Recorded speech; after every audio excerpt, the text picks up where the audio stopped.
తెనాలి విజయవాడ తెనాలి ప్రయాణం బిగినైంది. విజయవాడ తెనాలి ప్రయాణం బిగినైంది. బస్సు ఎక్కిన వాళ్ళకి ధన్యవాదాలు. అంతేగా? అంతే చేద్దాం. బాయ్. తెనాలేనా? తెనాలేగా? నడక రా తెనాలే. అబ్బాయి తెనాలి చూడండి. ఇటు తెనాలే. ఓలో సరే తెనాలే. తెనాలే బస్సులు తిరుగుతున్నాయి విజయవాడ నుంచి. తెనాలే. ఓలే హుషారుగా ఎక్కడం ఇంకా. తెనాలి తెనాలే. ఓలే తెనాలే. లేదా తెనాలే నాకు తప్పు పాయింట్లు కనపడతా. అంటే ట్రాఫిక్ ఆగింది. ముందు మేమే వచ్చాం. ఓ పావు గంట ఆగింది నాకు ముందు. అంతకుముందు ఎంతసేపు ఆగిందో తెలీదు. రా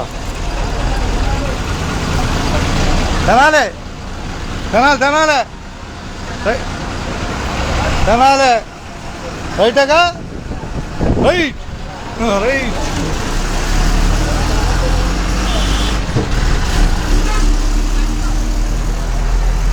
బస్సు ఎక్కిన వారికి ధన్యవాదాలు. అంతేగా? ఆనాలి. బస్సు ఎక్కిన వారికి ధన్యవాదాలు. వరద వచ్చింది, తగ్గింది, బస్సులన్నీ తిరుగుతున్నాయి. ప్రయాణికులు ఉత్సాహంగా బస్సులు ఎక్కాలి. అర్థమైనా? విజయవాడ బస్సులు తిరుగుతున్నాయి. ఇద్దరమ్మా ధన్యవాదాలు. అమ్మవారి కరుణించింది. అమ్మవారి కోపం వచ్చింది, కరుణించింది, రెండు చేసింది. ఇక అందరికీ ధన్యవాదాలు. ఉన్నది ఉన్నట్టే. అంతేగా? ఇదే కదా, అంత అమ్మవారి మీదే ఉంది. కనకదుర్గ అమ్మవారి మీద. మన చేతిలో ఏముండదు. మన చేతిలో ఉండదు. హుషారుగా బస్సు ఎక్కిన వాళ్ళు ధన్యవాదాలు. విజయవాడ తెనాలి ప్రయాణంలో మనం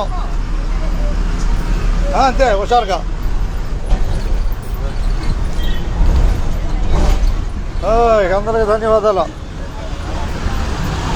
అందరికీ ధన్యవాదాలు. విజయవాడ తెనాలి ప్రయాణంలో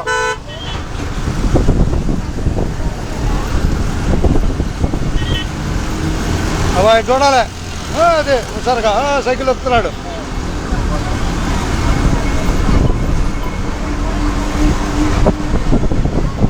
విజయవాడ తెనాలి ప్రయాణంలో మనం బస్సులన్నీ విజయవాడ తిరుగుతున్నాయి. ప్రయాణికులు ఉత్సాహంగా ఆర్టీసీ సేవలను ఉపయోగించుకోవాలని మనవి. అర్థమైందా బాయ్? అంతేగా? ఆర్టీసీ సేవలని ఉపయోగించుకోవాలని మనవి.